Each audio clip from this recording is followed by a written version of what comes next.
Virología. La virología es la disciplina que se encarga del estudio de los virus y otros agentes genómicos de menor complejidad como los viroides, satélites y virusoides, también llamados agentes subvirales. También se incluye el estudio de los priones, los cuales son agentes proteicos que surgen de la malplegación de proteínas celulares. Esta disciplina de la biología se centra en los siguientes aspectos: estructura, clasificación y evolución, mecanismos de infección y explotación de la célula hospedera con fines reproductivos, interacción con la fisiología del organismo infectado e inmunidad, enfermedades causadas, técnicas de aislamiento y cultivo, terapia génica, y utilización en investigación y desarrollo. La virología es considerada un subcampo de la microbiología y la medicina. Su investigación incluye: historia de la virología. El término virus apareció en 1599.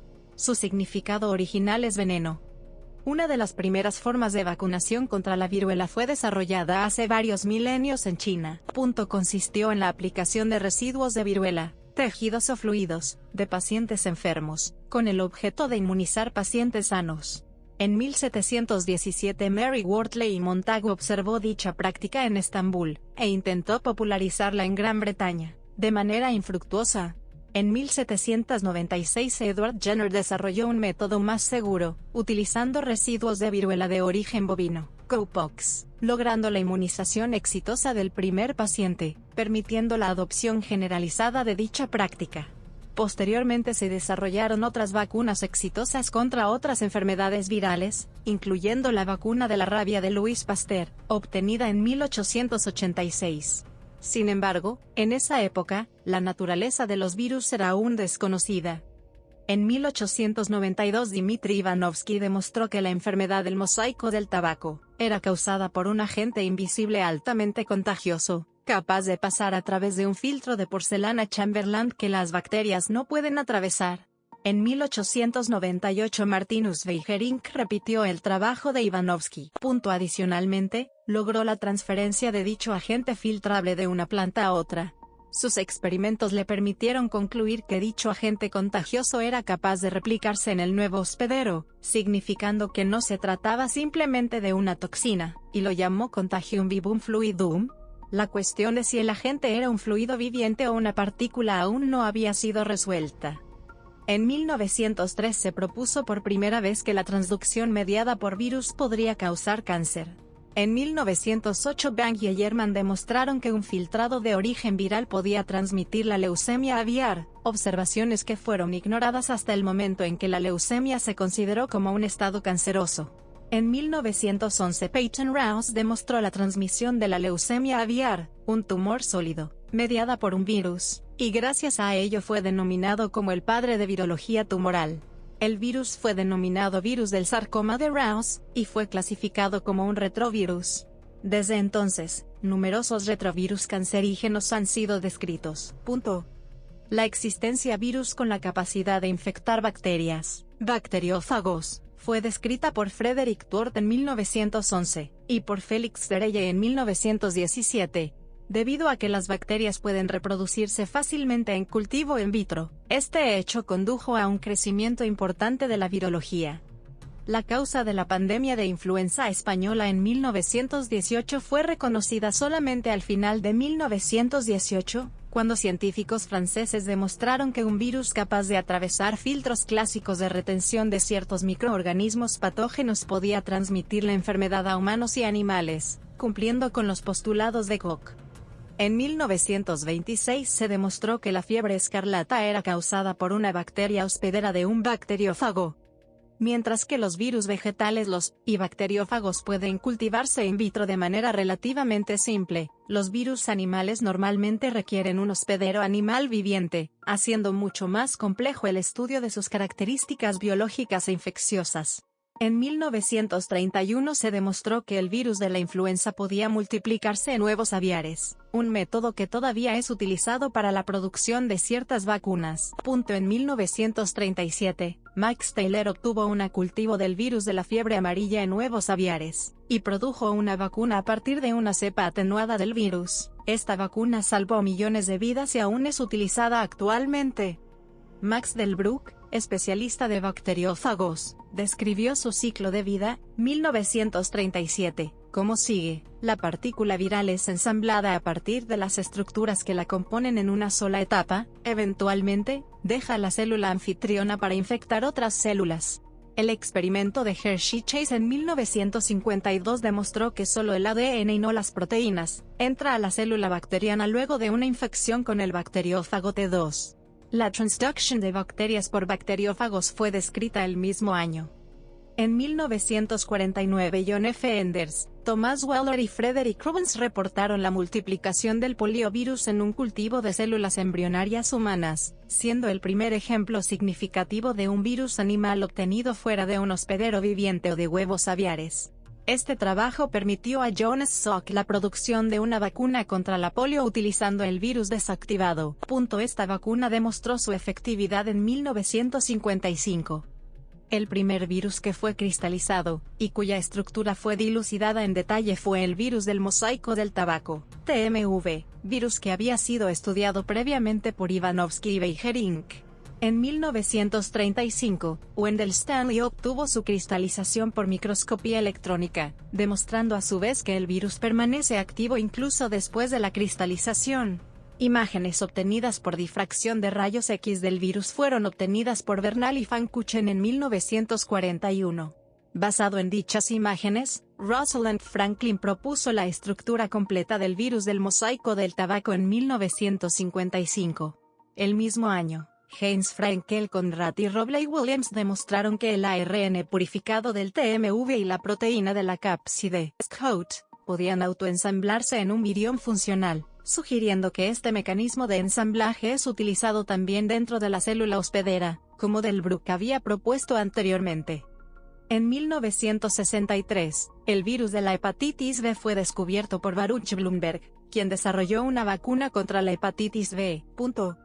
En 1965, Howard Temin describió el primer retrovirus, un virus cuyo genoma de ARN es transcrito a ADN complementario, CUPNA, integrándose al genoma del hospedero y expresando sus componentes a partir del mismo.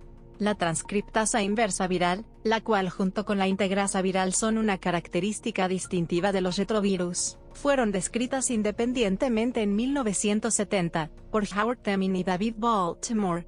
El primer retrovirus infeccioso para los humanos fue identificado por Robert Gallo en 1974. Posteriormente se determinó que la primera transcriptasa inversa descrita no es específica a los retrovirus, ya que los retrotransposones que codifican dicha enzima son abundantes en los genomas de todos los eucariotes. Aproximadamente 10-40% del genoma humano deriva de tales entidades. En 1975 fue descrito el funcionamiento de los oncovirus. Hasta ese momento se creía que estos virus portaban ciertos genes llamados oncogenes los cuales, al insertarse al genoma del hospedero, podían causar un cáncer. Michael Bishop y Harold Barmus demostraron que el oncogen del virus del sarcoma de Rous no es específico de dicho virus, sino que está presente en el genoma de animales sanos de varias especies. El oncovirus puede cambiar el oncogen benigno preexistente, convirtiéndolo en un oncogen cancerígeno. En 1976 se registró la primera epidemia de Ebola, enfermedad producida por un virus altamente letal y fácilmente transmisible. En 1977, Frederick Sanger secuenció por primera vez el genoma completo de un organismo, el bacteriófago FIX174. El mismo año, Richard Roberts y Philip Sharp mostraron en trabajos independientes que los genes del adenovirus contienen intrones y por tanto, deben utilizar un mecanismo de recombinación genética, o gen splicing.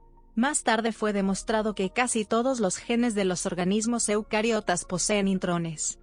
En 1979, una campaña mundial por la erradicación de la viruela dirigida por la Organización Mundial de la Salud de ONU permitió su erradicación completa.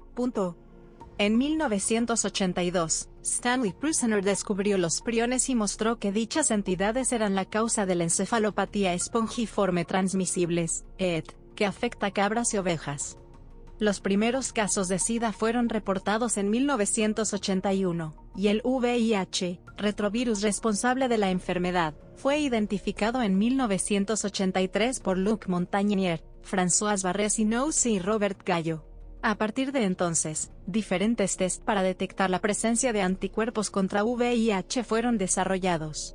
Paralelamente, importantes esfuerzos de investigación en torno al VIH lo convirtieron en el virus mejor estudiado. El virus del herpes humano 8, causante del sarcoma de Kaposi, el cual se desarrolla a menudo en enfermos de SIDA, fue identificado en 1994. Diferentes medicamentos antirretrovirales fueron desarrollados a final de los años 90 segundos, disminuyendo de manera sustancial la mortalidad debida al SIDA en los países desarrollados. El virus de la hepatitis C fue identificado utilizando técnicas moleculares de clonación en 1987, que sirvieron de base para la elaboración de test de detección que redujeron de manera importante la incidencia de transmisión de la hepatitis durante la transfusión sanguínea. Los trabajos iniciales en terapia genética utilizando vectores virales se realizaron al inicio de los años 80 segundos, cuando se diseñaron retrovirus capaces de insertar un gen de origen distinto al genoma del hospedero. Dichos virus portadores del gen externo no poseen un genoma viral completo, siendo incapaces de reproducirse. En 1989 se realizaron los primeros estudios utilizando el modelo murino, que fueron seguidos por estudios realizados en humanos. Dichos estudios fueron realizados en pacientes con la enfermedad genética inmunodeficiencia severa combinada, SID, aunque el éxito de los ensayos clínicos fue limitado. Entre 1990 y 1995 la terapia génica fue aplicada en varias enfermedades, utilizando diferentes vectores virales, aunque los objetivos iniciales no fueron completamente alcanzados. En 1999, un accidente grave ocurrió cuando Jesse Helsinger, un paciente de 18 años, murió durante un ensayo clínico de terapia génica, debido a que desarrolló una respuesta inmune severa después de haber recibido un vector adenovirus. Un tratamiento exitoso de terapia génica en 2 casos de SID asociada al cromosoma X fueron reportados en 2000. En 2002 se publicaron trabajos en los cuales se generó un poliovirus completamente sintetizado in vitro, que se convirtió en el primer organismo generado de esta forma. Al menos 2 años fueron necesarios para obtener el genoma de 7.741 bases, a partir de la secuencia de ARN, publicada previamente, del virus. En 2003, un método más rápido fue utilizado para ensamblar el genoma de 5.386 bases del bacteriófago FIX174 en tan solo 2 semanas. El mimivirus gigante, que se considera por algunos como un intermediario entre los procariotas más pequeños y los virus ordinarios, fue descrito en 2003 y secuenciado en 2004. La cepa del subtipo H1N1 del virus de influenza, que causó la muerte de 50 millones de personas durante la pandemia de gripe española de 1918, fue reconstituida en 2005. Fragmentos del genoma fueron recuperados a partir de tejidos preservados de víctimas de la gripe, y luego de su ensamblaje, un virus viable fue sintetizado a partir de esa secuencia. La pandemia de gripe de 2009 fue generada por otra cepa de influenza H1N1, conocida como gripe porcina. En 1985, Harald Schurhausen demostró que 2 cepas del virus del papiloma humano, HPV papillomavirus, eran la causa del cáncer de cuello de útero. Los virus denominados oncovirus contribuyen al desarrollo de ciertas formas de cáncer. Casi todos los casos de cáncer cervical han sido causados por el HPV, que se contagia por transmisión sexual. Otro ejemplo es la asociación entre la infección del virus de la hepatitis B o C y el cáncer de hígado. Entre 2006 y 2007 se determinó que al introducir ciertos genes de un factor de transcripción específico en células epidérmicas normales murinas o humanas, era posible transformarlas en células pluripotentes o stem cells. La técnica empleada utiliza retrovirus modificados para transformar las células. Esto representa un problema para utilizarla en terapia génica debido a que estos virus integran su genoma en una posición aleatoria en el genoma del hospedero, lo cual puede interrumpir la secuencia de otros genes y potencialmente causar un cáncer. En 2008, el virófago Sputnik fue descrito como una entidad que utiliza la maquinaria de un virus helper para reproducirse, siendo capaz de inhibir la reproducción de dicho virus helper. Sputnik se reproduce en una ameba infectada por un mamavirus, un pariente cercano del mimivirus mencionado anteriormente, conocido como el virus de mayor tamaño descrito hasta el momento. Un retrovirus endógeno, ERV, de su nombre en inglés, es un virus cuyo genoma ha sido incorporado definitivamente al genoma de las células germinales de un organismo, lo que le permite generar nuevas partículas virales luego de cada reproducción de dicho organismo. Se ha estimado que aproximadamente el 9% del genoma humano ha sido originado a partir de HERVs. En 2015 se demostró que ciertas proteínas de un HERV se expresan activamente en embriones humanos 36 horas después de la fecundación, y que parecen jugar una función en el desarrollo embrionario, así que en la protección de los embriones contra una potencial infección debido a otros virus. Cultivo de virus in vitro. En el año de 1954 se otorgó un premio Nobel a Thomas Huxley, el cual en 1949 realizó el descubrimiento de la capacidad de reproducirse in vitro del virus de la poliomielitis, asociado a cultivos celulares, lo cual constituyó un extraordinario avance, permitiendo cultivar el virus en laboratorio en grandes cantidades, permitiendo el desarrollo de la vacuna de la poliomielitis, así como el aislamiento de muchos otros virus, y el desarrollo de otras vacunas como la del sarampión, la rubeola, la parotiditis, así como la mejora de otras, como la de la rabia. De esta manera, Thomas Weller se convirtió en uno de los primeros investigadores en aislar virus como el de la varicela zoster, el citomegalovirus y la rubeola, este último de su propio hijo, Robert. La virología también es una rama taxonómica de la biología para estudiar los virus y todos sus componentes. Infecciones virales y defensas del hospedero. Una motivación principal en el estudio de virus es el hecho de que son agentes causales de varias enfermedades contagiosas importantes. Ver también infección viral, entre ellas el resfriado común, la influenza, la rabia, el sarampión, diferentes formas de diarrea, hepatitis, dengue, fiebre amarilla, polio, viruela y sida. Herpes simplex causa llagas y el herpes genital se ha estudiado como un agente causal del Alzheimer. Algunas partículas subvirales también son agentes causales de enfermedad. Un prion es reconocido como el agente causal de las encefalopatías espongiformes, las cuales incluyen Kuru, Creutzfeldt-Jakob enfermedad y la encefalopatía espongiforme bovina, enfermedad de la vaca loca, mientras que la hepatitis D se debe a un virus satélite. El estudio de la manera en que los virus causan enfermedad se denomina patogénesis viral. El grado en el cual un virus causa enfermedad es su virulencia, o grado de patogenicidad. Cuando el sistema inmunitario de un vertebrado encuentra un virus puede producir anticuerpos específicos que pueden adherirse al virus y neutralizar su infectividad, o marcarlo para indicar su destrucción. La presencia de anticuerpos en el suero sanguíneo es a menudo utilizada para determinar si una persona ha sido expuesta previamente a un virus determinado, gracias a pruebas de laboratorio como el test ELISA. La vacunación protege contra las enfermedades virales estimulando la producción de anticuerpos. Los anticuerpos monoclonales, específicos a un virus determinado, también son utilizados para su detección, con técnicas como la microscopía de fluorescencia. Una segunda defensa de los vertebrados contra los virus es la inmunidad mediada por los linfocitos T, o inmunidad celular.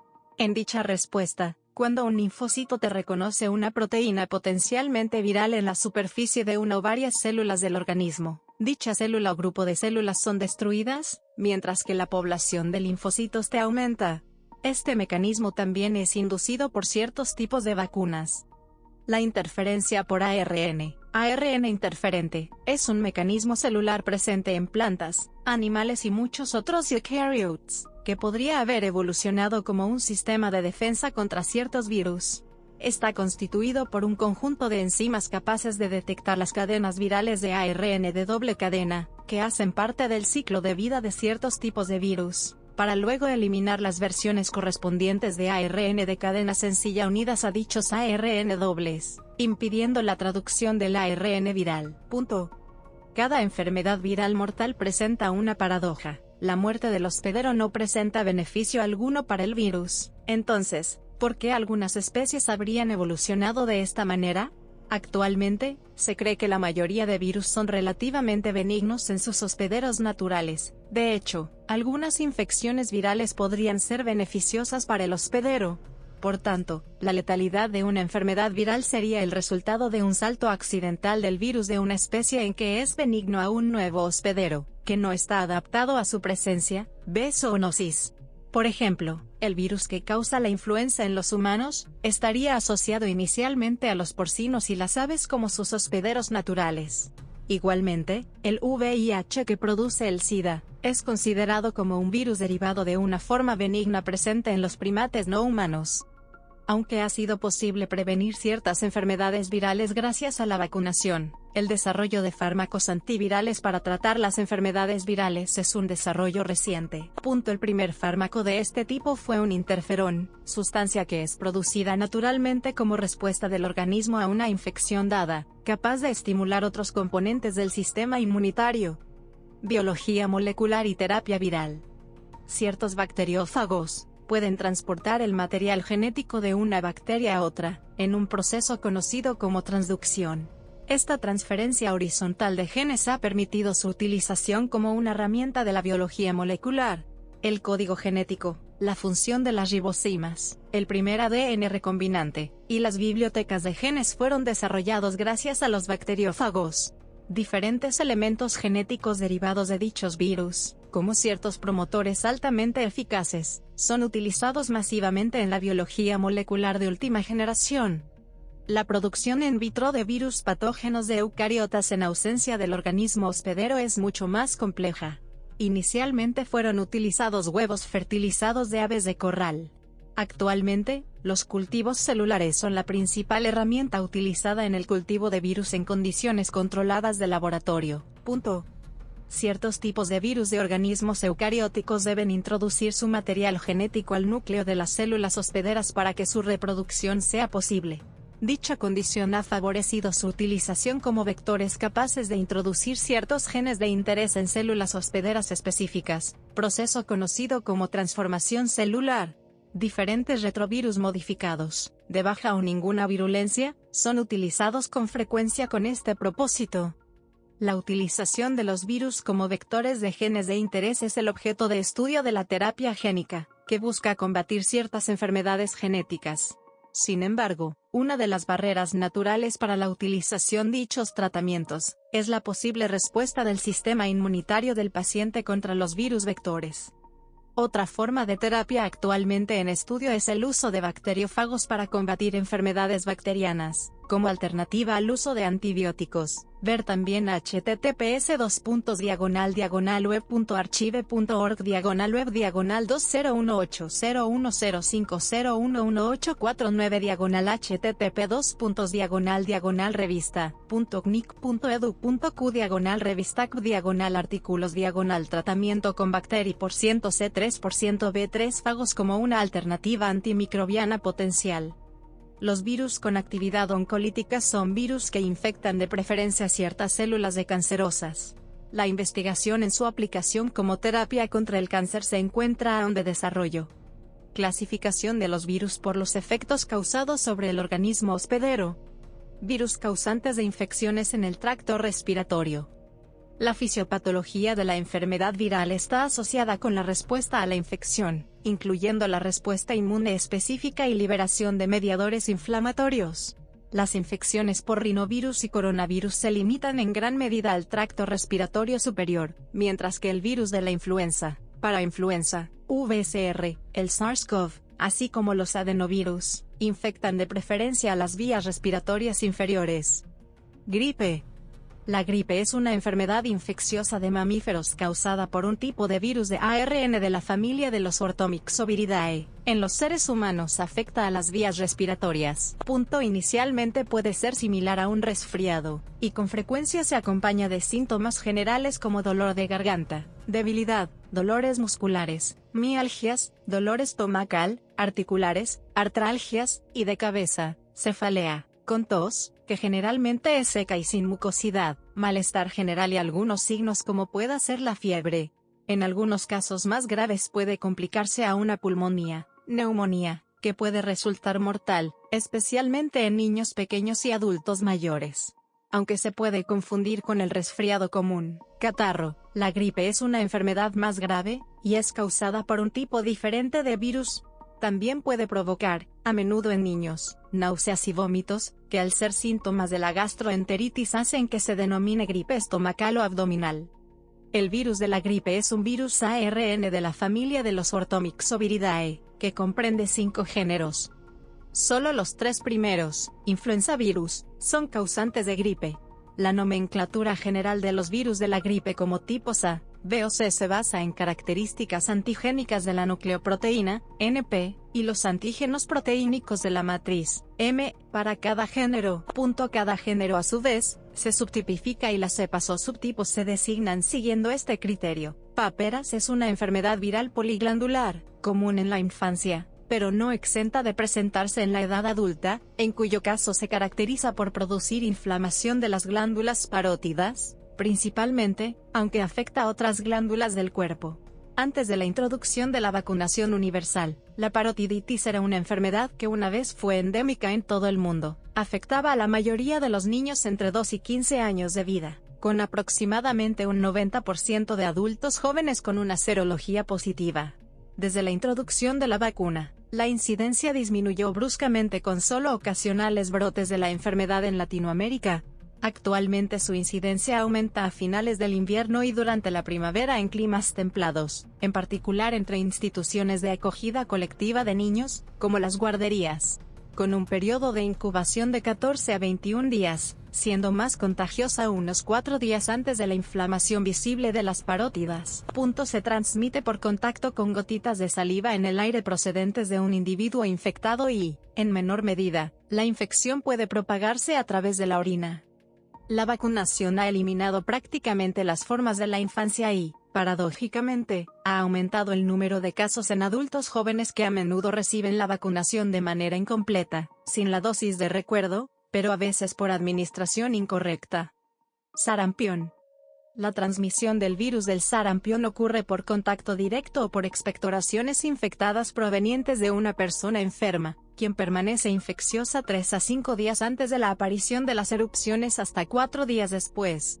El virus penetra en las células epiteliales de la mucosa de las vías respiratorias altas, como la orofaringeo, con menos frecuencia en la conjuntiva de los ojos.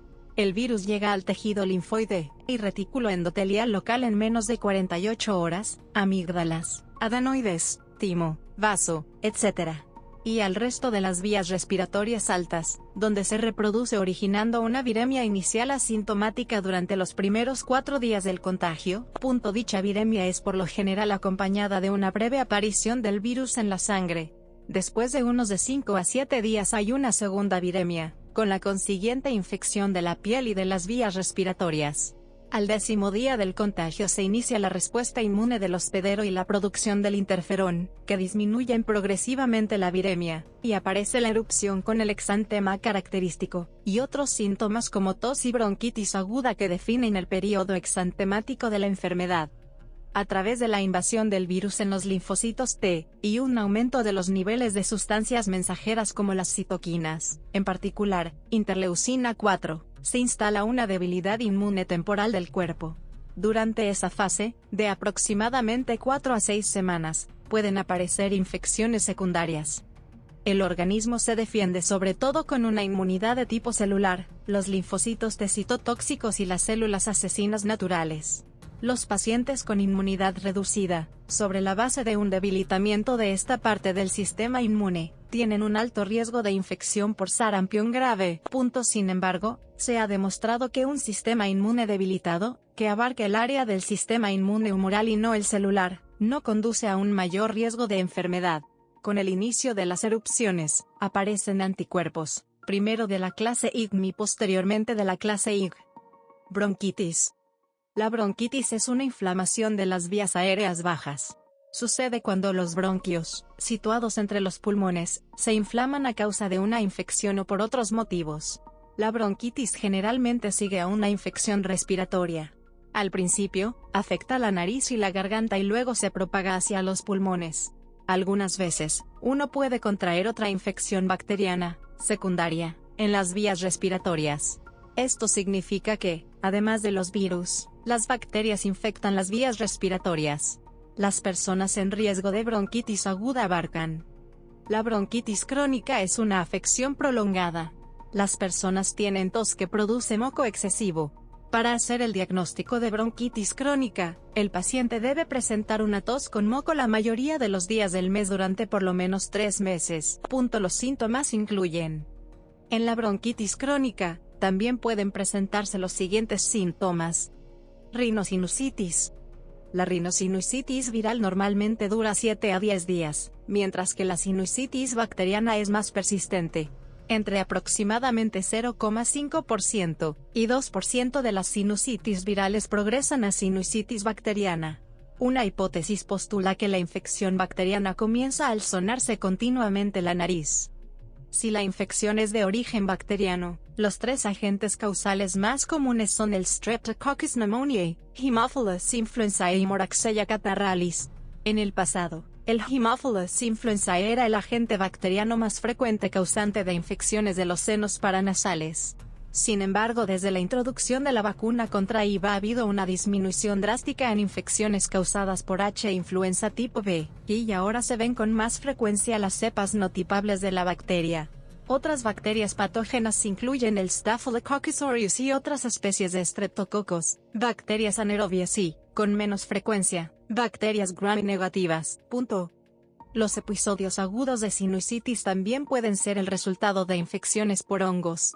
Estas infecciones son más frecuentes en pacientes con diabetes u otras deficiencias inmunitarias, como los pacientes con SIDA o que estén recibiendo fármacos antirrechazo de trasplantes, y puede ser potencialmente mortal. En la diabetes mellitus tipo I, la cetoacidosis conlleva a una sinusitis por mucormicosis. La irritación química también puede causar una sinusitis o por el humo de cigarrillos. Ocasionalmente, especialmente entre la segunda y tercera década de la vida, puede ser causada por una infección dental. Las causas de la rinosinusitis crónica aún permanecen desconocidas y pueden incluir alergias, factores ambientales tales como el polvo o la contaminación, infección bacteriana o hongos, alérgica, infecciosa o reactivos. Los factores no alérgicos, tales como la rinitis vasomotora, también pueden causar sinusitis crónica. Los senos paranasales anormalmente estrechos pueden impedir el drenaje de las cavidades de seno, por lo que también podrían ser un factor desencadenante, así como la fibrosis quística. En la sinusitis crónica, se observa una combinación de bacterias anaerobias y aeróbicas, incluyendo Staphylococcus aureus y Staphylococcus coagulasa negativo. Normalmente los antibióticos ofrecen solo un beneficio temporal, aunque se han propuesto mecanismos en los que se incluyen una hiperreactividad a las bacterias en la sinusitis con pólipos. Laringotraqueobronquitis. El croup, o laringotraqueobronquitis, es una enfermedad respiratoria que se desencadena usualmente por una infección viral aguda de las vías respiratorias superiores. La infección produce inflamación en la garganta, lo cual interfiere con la respiración normal, y produce los clásicos síntomas de tos perruna, estridor y disfonía. Puede producir síntomas leves, moderados o severos, los cuales empeoran frecuentemente durante la noche. Se trata usualmente con una dosis única de esteroides orales. En casos más severos se utiliza ocasionalmente epinefrina. Raramente requiere hospitalización. El croup se diagnostica clínicamente, una vez excluida la posibilidad de otras causas más graves, por ejemplo epiglotitis o la presencia de un cuerpo extraño en las vías respiratorias. Normalmente no es necesario realizar otros estudios tales como análisis de sangre, radiografías y cultivos. Se trata de una condición relativamente común que afecta en algún momento al 15% de los niños, principalmente entre los 6 meses y de 5 a 6 años de edad. Casi nunca se presenta en adolescentes y adultos. El croup fue en un momento causado principalmente por la difteria. Actualmente dicha causa solo tiene una importancia histórica debido al éxito de la vacunación, y a las mejoras de higiene y calidad de vida de la población. Enfermedades gastroentéricas causadas por virus. Las gastroenteritis infecciosas agudas son la causa más frecuente de morbilidad y mortalidad en niños menores de 5 años en los países en desarrollo, con alrededor de 1.000 millones de episodios diarreicos, y entre 4 y 5 millones de muertes por año. Las gastroenteritis infecciosas son producidas principalmente por virus, entre los que se encuentran rotavirus, Norwalk, calicivirus, adenovirus y astrovirus. Enfermedades exantemáticas causadas por virus. Las enfermedades exantemáticas son más comunes en la infancia y por lo general, son causadas por una infección sistémica y se asocian frecuentemente con fiebre. El mismo proceso patológico que produce la erupción en la piel puede involucrar otras partes del cuerpo como los pulmones, hígado y vaso. La parotiditis no es una enfermedad exantemática. Sin embargo, el virus de parotiditis es de la familia Paramyxoviridae, a la cual pertenece el virus de sarampión. ¿Otras aplicaciones? Otras aplicaciones modernas de ciertos virus modificados gracias a la ingeniería genética, son la nanotecnología y la ciencia de materiales. Asimismo, ciertos virus han sido utilizados en la neurociencia y en la elaboración de mapas neuronales. http://www.encuentros.uma.es/encuentros 36/circuitos. HTML. Referencias. Fuentes y enlaces externos. Fuentes y enlaces externos. Fuentes y enlaces externos. Fuentes y enlaces externos.